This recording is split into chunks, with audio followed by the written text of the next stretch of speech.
सत्य, ठळक व निर्भीड सक्षम न्यूज. जतसह परिसरातील बातम्या पाहण्यासाठी सक्षम न्यूजला सबस्क्राईब करा.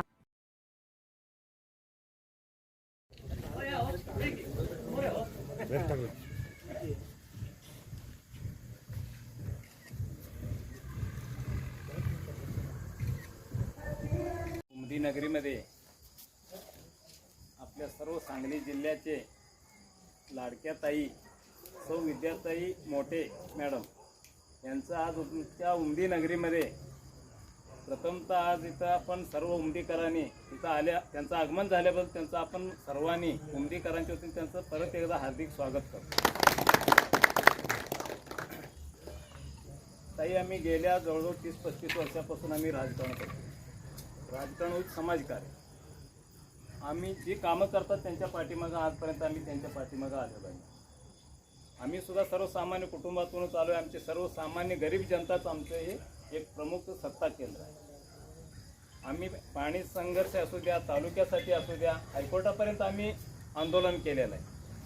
त्यासाठी तुमच्यासारखे लढवय्या नेतृत्व आमच्या जिल्ह्याला, आमच्या तालुक्याला जर मिळालं तर आमचं भाग्य समजतं. येणाऱ्या काळामध्ये आम्हाला एवढंच विनंती आहे की तुम्ही ज्या हिरिरीनं आता तुमच्या भागामध्ये साहेबांचं कामसुद्धा आम्ही ऐकतोय, तुमचंसुद्धा धडपड, तुम्हीसुद्धा ॲडव्होकेट म्हणजे सुशिक्षित उमेदवार आहे, त्याच्यासाठी तुमचं आम्ही स्वागत करतो. येणाऱ्या पंचवार्षिकपर्यंत आपण आमच्या जत तालुक्यामध्ये संपर्क तसंच वेळोवेळी संपर्क साधावा आणि येणाऱ्या काळामध्ये ह्या भागाची सेवा आपण करावी. नक्कीच इथली जनता सुज्ञ आहे, जे काम तर एकदा चान्स देऊन बघतात.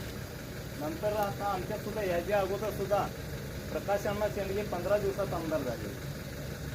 नंतर त्यांनी दुसऱ्या वेळेला त्यांचे टर्म बघितले, त्यांनी काय काम केलं नाही, त्यांना परत 30,000 मतं. काम न केल्यामुळं, काम केले तर प्रसिद्धीमध्ये आले नाही, बऱ्यापैकी यांच्यापेक्षा त्यांनी काम चांगले केलं. या गोपीचंद पडोळकरला सुद्धा आम्ही पहिल्यांदा पाणी संघर्ष समिती स्थापन करून आमच्या उमदीमध्ये पहिल्या स्टार्टला आम्ही आणलेलं मॅडम त्यांना तिथं त्यांना भाषण करण्यासाठी.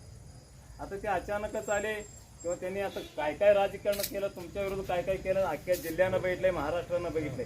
तुम्ही खचून न जाता अगदी हिमतीने झाशीच्या राणीसारखे तुम्ही हरायला तयार व्हा. तुमच्या पाठीमागं आम्ही सर्व खंबीरपणे उभं राहतो. येणाऱ्या काळामध्ये तसं तुम्ही वेळोवेळी तालुक्यामध्ये सगळ्या गावामध्ये, तालुका फार मोठा आहे, 118 गावचा तालुका आहे, त्याच्यासाठी आपण वेळोवेळी लक्ष देऊन वेळोवेळी लोकांची सेवा करावी आणि आपलं काम नक्कीच झेंडा लागेल असं मी तुम्हाला शुभेच्छा देतो. आमच्या उमदीकरांच्या पूर्व भागाच्या तर विक्रमदादासुद्धा 2 वेळा जिल्हा परिषदला पडले, पडून सुद्धा खचून जायचं नसते. तिसऱ्या वेळी आमच्याच मतदारसंघातून त्यांनी परत निवडून आल्यानंतर लगेच विधानसभा लागली. त्या विधानसभेमध्ये त्यांनी अगदी प्रचंड मतानं निवडून आले. त्यावेळी जरा दुर्लक्ष केल्यामुळे लोकांनी त्यांना नाकारलेलं आहे.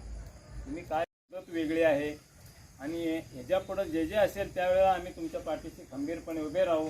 तुम्ही तालुक्याच्या विकासासाठी आत्ता सांगितले मधने भाऊनी वगैरे, तुम्ही आंदोलन करा, मोर्चा काढा, त्याच्यासाठी तालुक्याच्या हितासाठी ज्या ज्या वेळेला आम्हाला हाक द्याल आमच्या पूर्व भागातून आम्ही तुमच्या पाठीशी खंबीरपणे उभे राहतो.